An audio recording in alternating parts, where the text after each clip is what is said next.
Hello friends, welcome to my channel and welcome to my page Babai's lifestyle. তো দেখা অবশ্যই change হয়নি কি এটি হয়েছে পাস্তা। তো আমি আজকে হোয়াইট সস পাস্তা করুম, তো ভাবলাম একটু শেয়ার করি তোমার লগে। আগেও করছিলাম একদিন না, প্রায় বছরখানেক আগে একবার করছিলাম, তো আবার করতেছি। তো তার লিগে ভাবলাম একটু শেয়ার করি। তো এখানে পাস্তা লইয়া লাইছি, আর পাস্তা নিয়ে যে কোনো রকমের পাস্তা নিতে পারো তোমরা।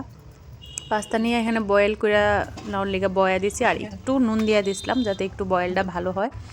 তো এইভাবে দেখো প্রায় 10 থেকে 15 মিনিট পরে একটু চেক করলে হইব। এই যে একটা নাইফ দিয়া এইভাবে যদি কাটতে জায়গা, তাহলে মনে করবা যে পাস্তা আমরা রেডি হয়ে গেছে গা। তো পাস্তাটা এইভাবে ছাইক্কা লাইতাছি বড় একটা ছাকনি দিয়ে সেরা। তো ছাইক্কা এইভাবে একটা থালাত নিয়ে নেমো। এখন থালার মধ্যে এটা ঠান্ডা জল দিতাম না, এটার মধ্যে জল দিলে এটা যে ফ্লেভারটা আছে ফ্লেভারটা জাগা। তো হালকা একটু অয়েল দিছি, অয়েল দিয়া একটু ভালো করে একটা হাতা দিয়ে সেরা ভালো করে নাড়াই দিছি। তো এখন স্টার্ট করুম। তো দিয়া দেবো প্রথমেই এটার মধ্যে বাটার, যতটুক পরিমাণ লাগবো আন্দাজ করে সেরা দিবা। তো বাটার দিয়ে দিলাম এটার মধ্যে।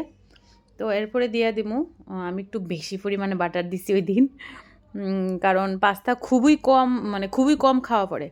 তো দিয়ে দিলাম রসুন কুচি করে সেটা।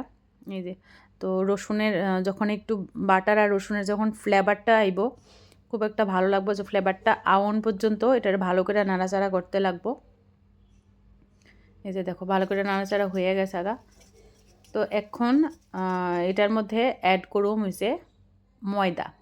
তো ময়দার জায়গা তোমরা আটাও দিতে পারো, কোনো অসুবিধা নাই, কারণ সসটা বানাইতে গেলে ময়দা লাগে। তো আমি ভাবলাম ঠিক আছে ময়দা দিয়া করি। ময়দা যদিও আমি খুব কম খাই ময়দা, তো তা ভাবলাম আমি ঠিক আছে একদিন করি। তো ময়দাটা দেখো একদম যখন ব্রাউন হয়ে যাবো গা, বাটারের লগে বা রসুনের লগে এটা হয়ে সেটা গার্লিকের লগে একদম ব্রাউন হয়ে গেছে, এই যে দেখো। আর এটা একটু পেস্ট টাইপ হয়ে গেছে গা। তো ভাববা তখনও যে হয়ে গেছে গা এই জিনিসটা। তো সস বানানোর লেগা এটা রেডি হয়ে গেছে গা আমার ময়দা আর বাটার আর রসুনের ব্যাটারটা। তো তারপর দিয়ে দিছি আমি দুধ। হোয়াইট সস পাস্তা যেহেতু, তো তার লিগে দুধ অবশ্যই লাগবো। তো এখানে দিয়ে দিলাম একটু লবণ। লবণ তো একটু লাগবো স্বাদ অনুযায়ী। তারপর দিয়ে নিলাম একটু ব্ল্যাক পেপার।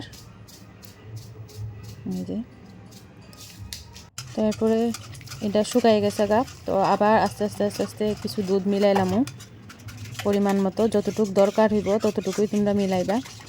তো আমি পরিমাণ মতো যতটুকু আমার লাগতেছে ততটুকুই আমি দুধ মিলাইতেছি এটার লগে। তো আমি আরেকটু ব্ল্যাক পেপার দিয়ে দিছিলাম, আর এখানে দিয়ে দিছি চিলি ফ্লেক্স, আর এখানে দিয়ে এটা হচ্ছে অরিগানো। তো অরিগানো দিয়ে দিতেছি, যার যার বাড়িতে থাকবো তারা অবশ্যই দেবা, বা না দিলেও হইব, এরকম কোনো কিছু নাই যে দিতেই লাগবো। তো আমার কাছে আসলো অ্যাভেলেবেল, তার লিগে আমি একটু দিয়ে দিছি অরিগানো। তো এগুলি দিয়া সেরা ভালো করে মিক্স আপ করে এলাম ওইটিরে। আর ততক্ষণ অব্দি লাড়তে লাগবো যতক্ষণ অব্দি এটা ঠিক না হয়ে যাগা। এইভাবে এই যেরকম হাতাটার মধ্যে লাগিয়ে রয়েছে এরকম হইব, তখনই মনে করবা যে সসটা রেডি হয়ে গেছে গা। এরকম হাতার মধ্যে পেছনটার মধ্যে এইভাবে লাগিয়ে থাকবো। তো সস আমরা রেডি হয়ে গেছে গা। অক্ষণ দিয়ে এলামও পাস্তাটি যে বয়েল করে রাখছিলাম আর অয়েল মাখাই রাখছিলাম, এখন পাস্তাটি দিয়ে দেবো। পাস্তাটি দিয়া ভালো করে মিশাই দেবো একবারে সসটার লগে। আর হোয়াইট সস পাস্তা খুবই টেস্টি হয়।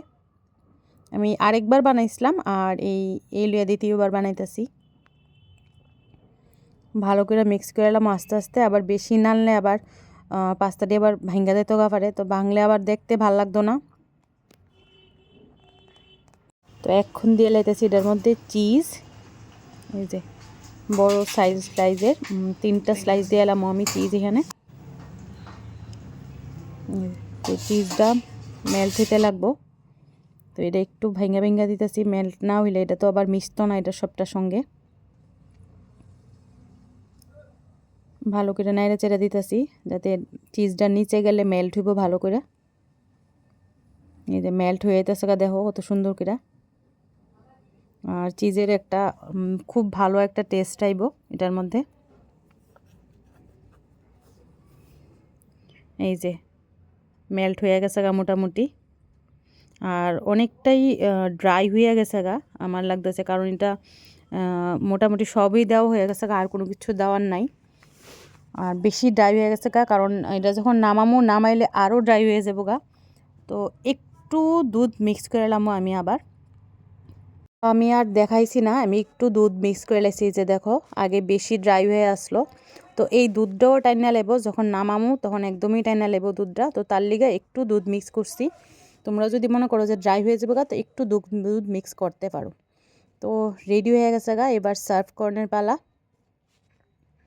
কতটা সুন্দর লাগতেছে দেখো সার্ভ করতেছি যে, আর খুব খুব ভাল লাগতেছে আমার, মানে নিজেই দেখা খুব ভাল লাগতেছে। আর সচরাচর খাওয়া হয় না এই ডিশটা, সত্যি কথা যেটা, খুব কমই খাওয়া হয়। তো উপরে দিয়ে একটু চিলি ফ্লেক্স দিয়ে দিতেছি। আর যদি কেউ চাও তাহলে চিজ ক্রাশ করেও দিতে পারো, যেই চিজটা বাটার টাইপের থাকে ওইটা তোমরা ক্রাশ করেও দিতে পারো, তাহলে আরও ভালো লাগবো। তো আমি শুধু চিলি ফ্লেক্সই দিতেছি উপরে দিয়ে। সেরা এই যে রেডি হয়ে গেছে আমার হোয়াইট সস পাস্তা। আর যারা যারা খাইছো তারা অবশ্যই কমেন্ট করবা যে কীরকম লাগছে। তো আমার কাছে তো খুব খুব ভাল লাগছে, আর ডুগুর কাছেও খুব ভাল লাগছে, লাভলি লাগতেছে, মানে লুকিংটাও অসাম লাগতেছে দেখতে। তো এতটুকুই আসলো আজকের ভিডিওটা। তো আবার দেখা হইব নেক্সট ভিডিওতে। সবাই ভালো থাকো, সুস্থ থাকো। আজকের লিগা টাটা।